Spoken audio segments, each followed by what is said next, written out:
As concerns rose about the potential for further Ebola cases in the United States, President Barack Obama abruptly canceled a planned campaign trip Wednesday and summoned his cabinet to the White House.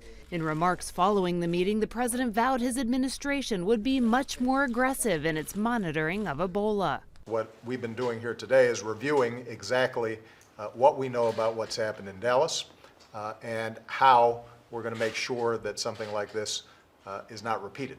That includes ordering a CDC SWAT team to be on the ground within 24 hours as soon as someone is diagnosed with Ebola. Obama's decision to nix his political trip hours before he was scheduled to depart reflects the urgency facing the administration amid the public's escalating fears about the virus spreading. On Wednesday morning, officials disclosed that a second Dallas hospital nurse tested positive for the virus after treating Thomas Eric Duncan, an Ebola patient who died last week. Word that the worker was on a commercial flight the evening before being diagnosed raised concerns about further exposure and increased pressure on the president to reassure Americans. I want people to understand that the dangers of you contracting Ebola, the dangers of a serious outbreak are extraordinarily low. But we are taking this very seriously at the highest levels of government.